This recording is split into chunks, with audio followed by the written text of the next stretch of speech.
We are back on another edition of the College 12 Pack. I am your host, Patrick Kahn, senior editor of the College Wire. With me, as always, Tyler Natuno of LSU Tigers Wire.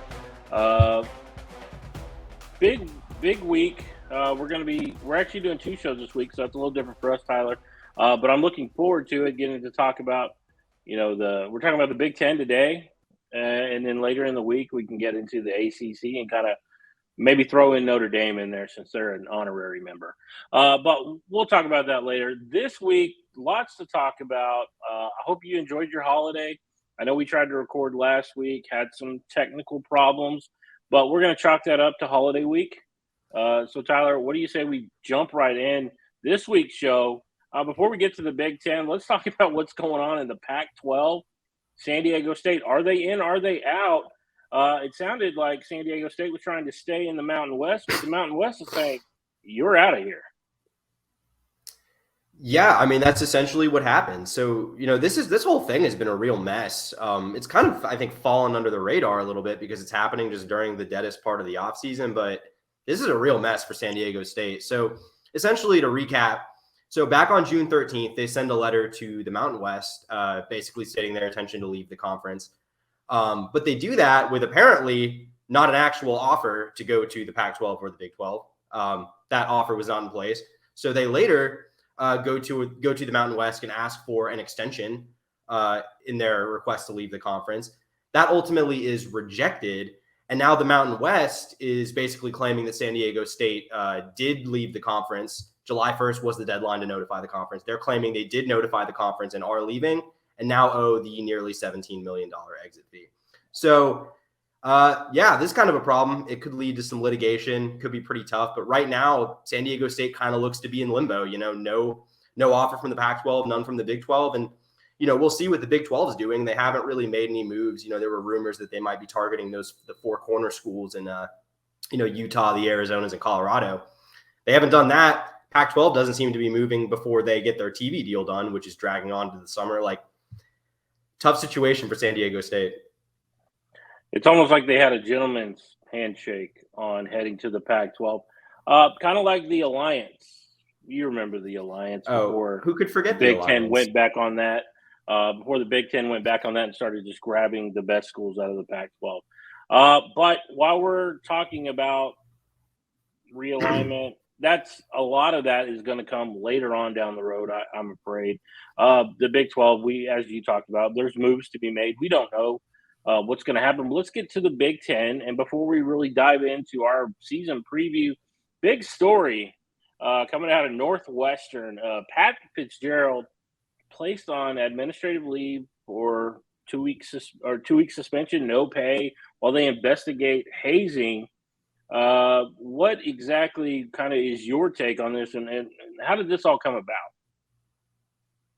Yeah, so FITZGERALD suspended by the university following an internal investigation that we didn't know about before they announced his suspension. But then the student newspaper does some digging up in Northwestern, and essentially former player goes on the record, alleges. I'm not going to go into the details. If you're curious about the details, you can look them up yourself. It's pretty bad, but alleges some pretty serious hazing. Also alleges that Pat FITZGERALD was aware of it. Kind of implies that he encouraged it at times. It's not good. Obviously we'll see. I'm sure there's going to be more investigations. We'll see what comes out. But I think what Pat FITZGERALD knew is going to be really important to determine what Northwestern knew when they opted to hand down, let's be honest, pretty meaningless suspension. A 2-week suspension in the offseason, wow, it's July, who cares? In the dead period? In the dead period, nothing's going on right now. That's a slap on the wrist. It's nothing. It's not a good look, and we'll get into it. Pat FITZGERALD's a guy that has probably more job security than any human on the face of the earth, but this one's tough. Yeah, and it's really bad, especially when you have employees that love Northwestern, Barstool Sports, that are coming out to your aid. We know it's a bad look. But as far as what you're talking about, the job security, which it baffles me when you look at the lack of any kind of success at Northwestern, any sustained success. I understand that, he was a All-American linebacker for them. back in the 90s. And you look at everything that he was able to accomplish as a player, he was great. As a head coach, I don't really see it, and this might just be the way that they kind of go in a new direction because Northwestern obviously needs some new blood in there if they expect to compete at all. And even with UCLA and USC coming to the Big Ten, it's going to be tough. Even without them, it was tough for Northwestern. So remains to be seen what's going to go on there, but we'll keep an eye on it just to see exactly what comes out of this. And, can Pat Fitzgerald survive this? Tough to say. All right, but let's dive into our preview of the Big Ten. We're going to start at the very top. We're going to start with our pick for the offensive MVP. I could have went Marvin Harrison here. That was the slam dunk. But I'm going to go with Blake Corum, a guy who really, outside of Bijan Robinson, I mean, there wasn't a better running back in the country. And you could arguably say he was the best, even better than Bijan. You look at what he did, 5.9 yards per carry, 18 touchdowns. I mean, he was a weapon that you could throw to. Really that Michigan rushing attack along with Donovan Edwards was fantastic all season long until he gets hurt. He doesn't get to play in the bowl game, which ultimately could have been a huge reason why they lose to TCU in the Fiesta Bowl. But for me, it's Blake Corum. Yeah, I mean, Corum's an excellent pick. His numbers last year were ridiculous and even more impressive considering, like you said, he was splitting carries for a lot of the year with another really talented running back. But I'm going with this. I'm going with the slam dunk. It's too hard. It's too easy. I'm going with Marvin Harrison Jr. I mean, he's probably the best college receiver I've ever watched. I mean, he's definitely up there for sure. I mean, so a guy that in 2021 isn't really a major part of the offense. Everyone thinks of that Rose Bowl against Utah as being the Jackson Smith and Jigba game, which it was for sure. But Marvin Harrison Jr. also breaks out a bit in that game with Chris Olave and Garrett Wilson opting out of that one. And then he comes in 2022. Jackson Smith and Jigba obviously very limited by injuries last season. Marvin Harrison Jr. steps up, has a phenomenal season, exceeds 1,200 yards, has 14 receiving touchdowns. He's coming back. He's set to probably be the best receiver in college football this year. Even with C.J. Stroud gone, got a new quarterback, probably Kyle McCord. We'll see how that works out. But, that's a great safety net for a new quarterback to have. Not the only talented guy in that receiver room. Obviously, they've got Emeka Egbuka too. He's a good guy that's going to limit production a bit for Marvin Harrison probably. But, still a guy that's probably the best receiver talent in the country, probably the best receiver prospect in the 2024 draft. So a guy that's going to be really fun to watch this year. And it doesn't appear that the apple falls far from the tree because we all remember Marvin Harrison, all that time in Indianapolis, working with Peyton Manning. And now we're seeing Junior at Ohio State just doing whatever he wants to do. And let's be honest, Ohio State was one injury away from playing for a national championship because in that game against Georgia, they could not stop Marvin Harrison. And if he doesn't get hurt, we could potentially see TCU, Ohio State playing for a national championship. All right, let's talk about the defensive side of the ball. And I'm going to let you start off with your guy. Who do you got here as your defensive MVP? Yeah, I've got a guy who is one of the guys, I think, defensive backs I'm most excited to watch in the entire country this year, Kalen King from Penn State. So coming off his first year as a full-time starter in 2022, and it's really a breakout campaign for him. He ends up getting all Big Ten and All-America honors. Huge year. He finishes third nationally with 21 passes defended and 18 pass breakups. Both of those marks lead the Big Ten, by the way. This is a talented Penn State team. He also had 3 picks, by the way. So a very productive cornerback, disruptive secondary player. And this is a talented Penn State team. He's probably going to be a defensive leader for it. I think he's as good a pick as any. Yeah, I can't go against what you're saying there. I went Cooper DeJean of Iowa. First team All Big Ten, Music City Bowl MVP. He finishes with 75 tackles, 5 interceptions, 3 touchdowns. He's the guy that I think he's Iowa's best offensive player too. If you really want to get down to it. Yeah, 100%. All right, so let's talk about our next subject here. We're talking about breakout performers. And really, you could go many different ways here. I'm going to go with Kyle McCord, and yeah, I know I'm going out on a limb picking a quarterback coached by Ryan Day. You look at what he's done with Dwayne Haskins. You look at what he did with Justin Fields, C.J. Stroud, but Kyle McCord, he's coming into the best situation you can as a first-year quarterback. You look at all the offensive weapons that they have, especially at the wide receiver position. You talked about it, Egbuka, and you talked about Marvin Harrison. So for me, it's Kyle McCord. Yeah, I mean, Ryan Day, I've said this before, and I stand by it. I think Ryan Day is probably the premier quarterback developer in the country. He has an insane track record doing it, not just at Ohio State, but his whole career. And, so it's kind of look at this Ohio State team. It doesn't necessarily feel like it's a team that has to replace such a productive quarterback in C.J. Stroud just because of their track record of replacing talented quarterbacks. But I'm going with another quarterback in the Big Ten East, and I'm sticking with Penn State, a team that as we'll get into, I think I have a lot of expectations for this year. And a lot of those expectations are because of quarterback Drew Aller. One of the best quarterbacks that James Franklin's landed at Penn State, their highest rated quarterback commit since Christian Hackenberg way back when. He barely played last season. He appeared in 10 games, but he only attempted 60 passes. So he had 4 touchdowns, had some production, but, still just haven't seen a lot of him. But former 5-star guy, this is a talented Penn State team. Like I've said, expectations are high, but I think he's set to have a really big first season as a starter. And we look at the success Sean Clifford had last season. I mean, I think Drew Aller's a more talented quarterback. I think there's definitely the potential for him to exceed that.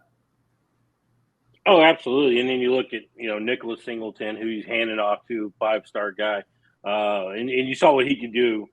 We saw it in the bowl game, in the Rose Bowl game against Utah. Absolutely. I think, Drew Aller can do a lot for them. And yeah, obviously, I think it's an upgrade. From a talent perspective, obviously, you got to get the reps in. You have to get used to playing at that speed. But I don't think it's going to be a big issue for them because, well, let's be honest, they practice against a Penn State defense that's pretty good. So he'll be up to speed. All right, so let's talk about our biggest question marks. We have our breakout performers, but let's talk about the biggest question marks. And for me, again, I'm going out on a limb here. I'm saying the Iowa offense. They ranked number 130 out of 131 teams in yards per game. Oh, and yards per play, they were number 129. Obviously, there's Brian Ferentz. I don't know what qualifications other than nepotism he has to run an offense. But they do get Cade McNamara from Michigan. Maybe that's a bump that they can get on that offensive side of the ball. We know they can develop tight end talent, especially in that are going on to the NFL. But outside of that, Iowa's offense, non-existent. I mean, truth be told, Brian Ferentz is probably the best defensive coordinator in the country because he can make an offense discipline. Yeah, I mean, I'm not going to sit here and stump for Brian Ferentz at all. I mean, no offense to him personally, but a guy that probably should not be in that job and wouldn't be if his dad wasn't the head coach. But, with that being said, I do think that Iowa offensively is probably going to improve at least a little bit this season. I think McNamara is an upgrade from what they've had. Whether it's a big leap, probably not. But this is a team that's been really good defensively. They force a lot of takeaways and stuff. So it wouldn't take a great offense for this to be, a top 1 or 2 team in the Big Ten West. It would just take, not being the worst offense in the Power 5. Be competent. Just be competent. That's all I'm asking. Yeah, no. So for me, my biggest question, I'm staying in the Big Ten West, and a team that I think I just have so many questions about is Wisconsin. I think really surprised a lot of people last season. The firing of Paul Chryst kind of came out of nowhere, and maybe they were underachieving a little bit, but this is a program that's been really internally consistent. They like to keep Wisconsin guys around. Paul Chryst was a Wisconsin guy. And they opted for a change. So they bring in Luke Fickell, obviously a huge move, a guy that honestly I probably thought would have only left Cincinnati for maybe the Ohio State or Notre Dame jobs. But Wisconsin gets him to jump ship ahead of the move to the Big 12. So that works out really well. But it's going to be very different. He goes and hires Phil Longo from UNC. Phil Longo is an air raid guy. I mean, the idea of Wisconsin running an air raid offense is just a very wild concept to think about. It's going to be interesting to see what that actually looks like. But this team does have talent. So they bring back Braylon Allen, a really good running back, one of the best running backs in the entire country. They added some transfer receivers. They added Tanner Mordecai, who I think is from SMU, who I think is a good fit for the scheme they're trying to move toward. As we've talked about in the past, when you're going to the air raid or alternating, moving from the air raid to something else, that can be kind of tough from a personnel perspective in year one to do that.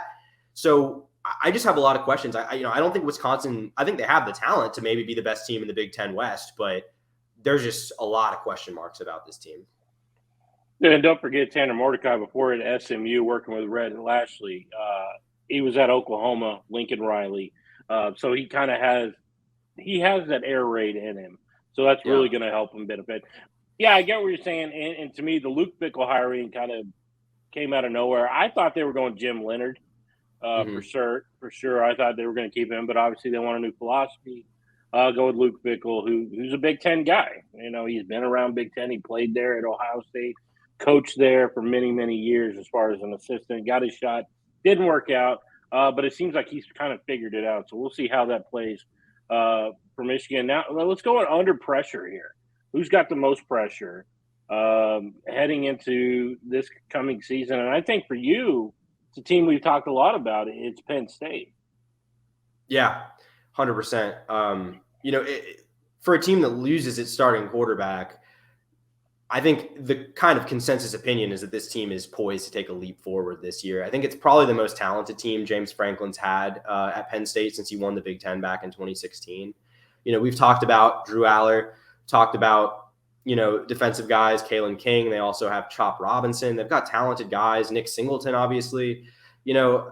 This is the year to make some noise in the Big Ten because they've been pretty consistent aside from they had a pretty mediocre 2-year stretch in 2020 and 21, but they got back on track last season. But they still haven't really been competitive with the Michigans and Ohio States since, 2016, 2017. So, this is kind of the year, I think. If there's going to be a year where Franklin's able to get it back and get, Penn State back to being a playoff competitor, back to being a Big Ten competitor, I think this is the year that it's going to happen. And if it doesn't, I'm not saying he's like in danger of being fired or anything, but I think we'll really start to evaluate how high Penn State's ceiling is in the Big Ten, especially with USC and UCLA set to join next year.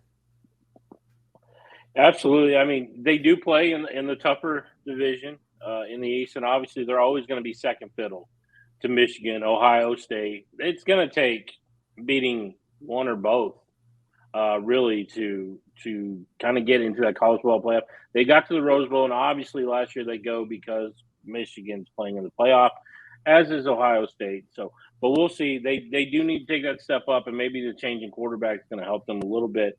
For me, I think it's Purdue heading into the season.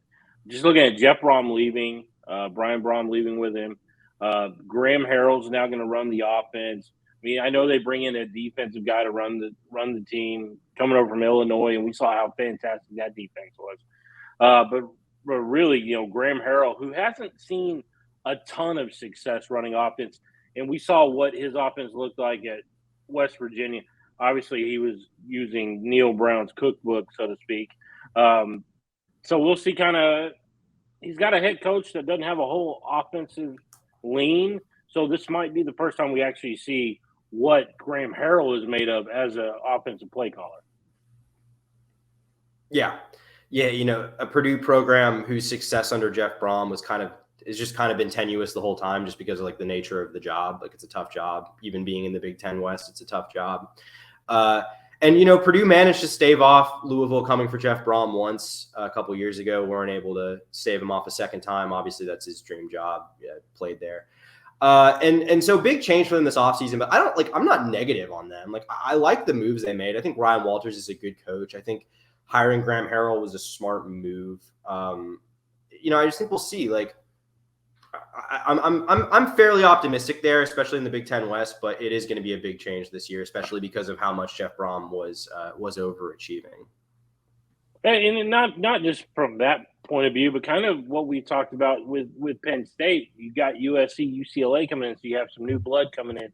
Like, where do you fit in the pecking order? Obviously, there's only so many bowl games that the Big Ten can be able to get. So how do they fit in? Because I don't really see Purdue as a team that's going to climb the ranks, so to speak. No, But I don't where think can so. they fit in? How high can they get before you have the upper echelon? All right, let's talk about who needs a winning season this coming year. I'm taking the layup. I'm going Rutgers. You look at a team who went 4-8 last year. They were 5-8 the year before. Really 5-7. Got a bowl game only because Texas A&M decided to take their ball and go home. Lose that game. Year before that, the 2020 pandemic season, they were 3-6. It hasn't been the same success this time around for Greg Schiano. Heading into 2023, I think they need to at least win 6 football games. I'll say not a winning season, at least a 500 season. I think they need that more than anything.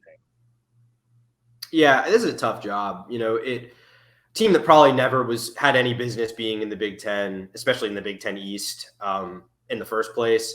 Schiano obviously comes in, and no one knows this program better than Greg Schiano does. No one knows how to win there better than Greg Schiano does. But it's not the Big East anymore, and your success just kind of has a hard cap now that didn't exist in the past because you're competing in the Big Ten.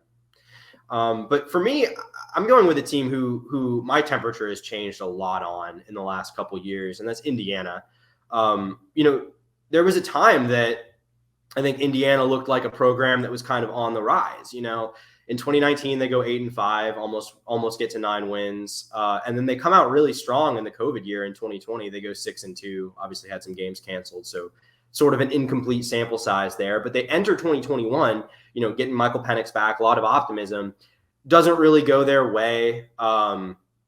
They fall to 2-10 that season. Michael Penix battles injuries. It's tough. He ends up transferring after the year to Washington. Obviously, we saw what happened with him there.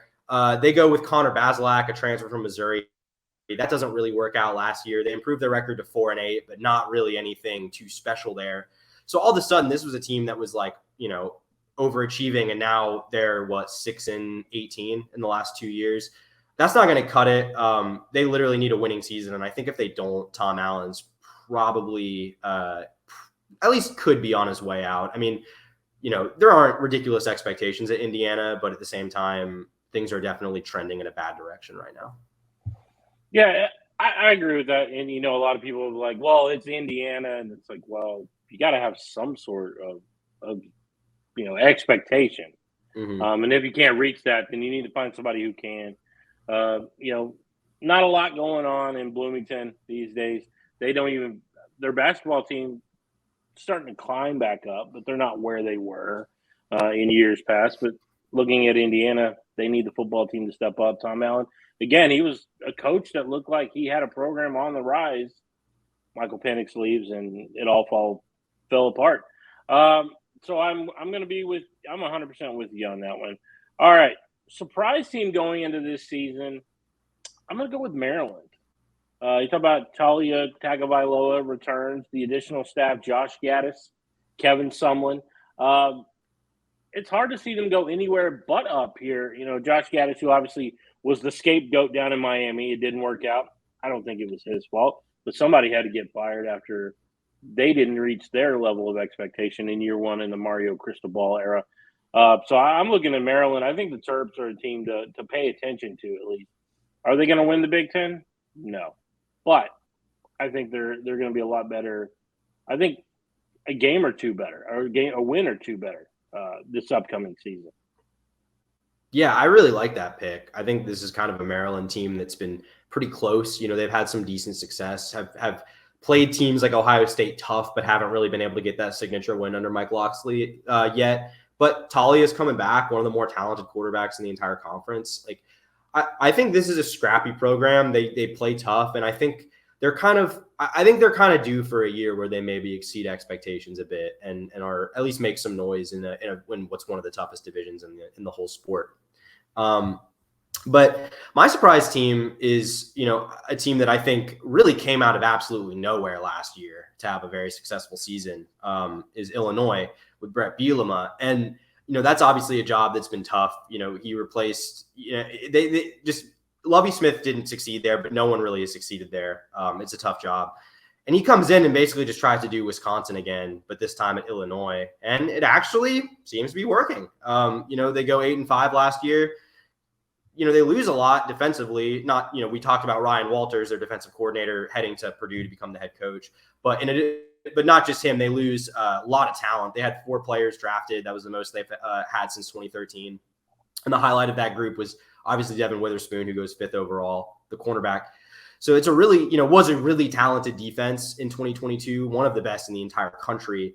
Probably not going to be able to keep that up. You also lose one of the best running backs in the country in Chase Brown. You lose your quarterback in Tommy DeVito. But, it's not all bad on that side of the ball. You do bring in Luke Altmaier, who's an Ole Miss transfer that, was never great, but saw a good amount of action, has experience. I think will probably step in and be serviceable at least there. And they also bring back 3 of their top 4 receivers. So, there's reason to think that this team could kind of keep it up. And, I'm not saying surprise team that I think they're going to win 10 games. I'm saying the surprise here, I think, is more that they're able to stay competitive in the Big Ten West, despite all that they lost this offseason.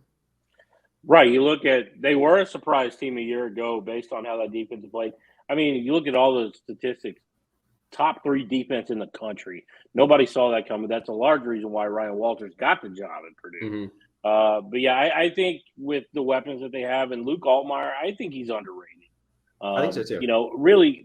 Really when you look at what he was doing at Ole Miss, and they were changing the way they were doing things, Lane Kiffin moving stuff around. Now he gets an opportunity to be the guy. I don't think he ever really got a fair shake. They had Matt Corral, and then they went with Jackson Dart last year. They were never really going to look at Altmaier. So I think this is a great opportunity for him. All right, let's talk about our dark horse. And again, I'm going to bring up a team that you've talked about a lot here, Penn State. For me, I look at them as a dark horse. I think they will challenge Michigan and Ohio State, kind of in that Big Ten East. But you look at Drew Allar, who we've talked about, Nicholas Singleton, Dante Cephas, who comes in. I think he's an underrated wide receiver who you need to pay attention to this upcoming season. On defense, they have Caleb King, Abdul Carter, who's trying to do his best Micah Parsons imitation. I really think you look at some of the weapons that they have, offensive, defensively. They have it. They have all the pieces. It's can Franklin put it together, and I think he's going to have a strong showing this year. Yeah, I've talked a lot about Penn State, so I won't repeat myself too much. But yeah, I mean, just a talented team. This is the year. They're in a position, I think, as good as they've been to compete with Michigan and Ohio State in the last 6 or so years. So yeah, time to do it. My dark horse is a team that we haven't talked about at all on here actually yet, and it's a team that I think it's kind of easy to forget about because of, the way things have gone, but I don't think you should, because I think Nebraska is on its way back to being something. I don't know what that is exactly, but, Matt Rule comes in this offseason and I think has already in a lot of ways really righted the ship there. There just seems to be, they're recruiting much better than they were under Scott Frost, at least, down the stretch. They had some initial success with him, but that didn't really pan out long term. But so they're recruiting well, they're doing NIL well, they seem to be aligned, they're spending money. Like, this is the first time in a really long time it seemed like this is a Nebraska program that kind of has its stuff together. And Matt Rule is a coach that, if there's one thing he's proven in his career that he knows how to do is rebuild a program that's in a tough spot. He did it, with Temple. He did it at Baylor, which was, recovering from one of the worst scandals in major college sports that we've ever seen. And this isn't as bad of a rebuild as either of those jobs were, by the way. There's some talent in the building. There's potential here. There's money here. There's resources available to him in Nebraska. I'm more optimistic on the long-term trajectory here. Like, I'm more like, this is a team to watch in 2024, 2025. But with that being said, I don't think it's unthinkable that they're, surprising people this year in year one, especially in a Big Ten West that, as we've talked about a lot, doesn't really have a clear-cut leader. Oh, absolutely. You look at, and you talk about, Matt Rule. You see what his buddy did last year at Texas Tech, my team, obviously. Talking about Joey McGuire and the way that he was able to turn them around. I don't see why Matt Rule can't do that. I mean, we've seen the turn. If you can win at Temple and win 10 games, I think you can win anywhere. I mean, because that's a tough place, especially with, playing at the lower level. It can be a little more difficult to get guys in, but people buy into Matt Rule, and obviously we're seeing it. So that's definitely one to keep your eye on. I agree with you 100%. We're going to do Big Ten title picks, and this is going to be a little different. We're not going to say we're not going to both pick two teams. I'll pick for the Big Ten West. You pick for the Big Ten East, and we're going to discuss who's going to play in the Big Ten title game this upcoming season. I'm going to talk about a team that we've talked about a little bit. I'm going to go with Wisconsin winning the West. I don't think Iowa's there just yet. They did make some changes. Obviously, Cade McNair, some of the things that they have. Their defense will carry them a long way. I just don't think it will carry them to the title game. You look at Wisconsin and what they have with Tanner Mordecai, Braylon Allen, one of the top two running backs out of the Big Ten, right behind Blake Corum. They have Shamir Dykes, C.J. Williams transferred in. They have some weapons on that offensive side of the ball, and we know what they are defensively. And they're going to play smart, fundamental defensive football based on their head coach. So that's why I'm going with the Badgers coming out of the West. Yeah, I think I like that pick. I talked about all the questions I have about this team, but I do still think I'm buying them. I really like Luke Fickell as a coach. I think this is, the perfect fit for him from a job perspective. And I think that there's a lot of other teams with a lot of question marks, like we've talked about. Is Iowa going to take that step on offense? Can Nebraska get back? Is Illinois able to maintain defensively? Like, no one else really has any of their, they're not complete teams either. So I think that Wisconsin is probably as good a pick as any there. Out of the East, I'm going with the same team we've seen the last couple of years. I think Michigan is still ahead of Ohio State, and obviously Ohio State fans don't want to hear that, but right now this is the more complete team. They return a lot, including, pretty much all of their, main pieces on offense. I just think they've figured out how to get this done again, win this game against Ohio State. They got the monkey off their back. It was obviously sort of a psychological thing, I think, for a few years against Ohio State, but now they have that done with. So, Harbaugh seems to have them figured out. It's hard for me, internally, to pick Ohio State to lose this game 3 years in a row, just because that just is something that didn't seem possible a few years ago. But this game is in Ann Arbor, and I think Michigan is the clear better team right now. Yeah, I mean, you really look, they have a lot of talent returning, and not to say Ohio State doesn't. But again, as we talk time and time again, you're bringing in, a new quarterback, who's got to insert himself in this race. I think it might be tough. I still don't see why Ohio State can't win 10, 11 games this year. I just don't think that 12th game is going to be against Michigan in Ann Arbor. Going to the Big House is not an easy place to win. So I agree with you there. And in our final point in the college 12-pack, point number 12, we're going to talk about this CFP. Does the Big Ten get two teams in like they did last year? I'm going to say yes, combination. It's either going to be Michigan and Ohio State, Michigan and Penn State, or Ohio State and Penn State. I think a combination of two of those three teams do make it. Just based on, I don't think we're going to see a team come out of the Big 12. The Pac-12, maybe. I could see it.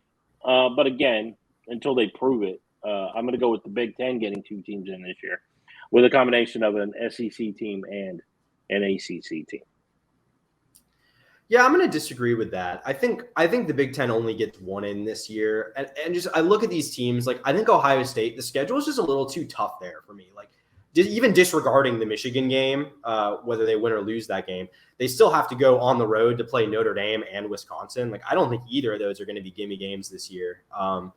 Maybe Penn State is the dark. Maybe we shouldn't be thinking of it as a Michigan or Michigan. Is it Michigan and Ohio State? Maybe Penn State beats one of those teams and becomes that second team. But I think for that to happen, they have to at the very least split against Michigan and Ohio State, which is going to be tough. And that also would require them meeting the expectations that we've kind of discussed already. I just, I look at, there's enough playoff contenders, I think, around the country, between Clemson and Florida State, between, the big three in the SEC, between all those Pac-12 teams that seem kind of poised to take a leap this year. I don't know if there's the kind of confluence of events that led to Michigan and Ohio State making it last year. Well, the college football playoff is crazy. And, hey, if TCU can make it in, the Big Ten can get two teams in twice. We'll see how it all plays out. That's going to do it for this edition of the College 12-Pack. We're Tyler. I'm Patrick. See you next week.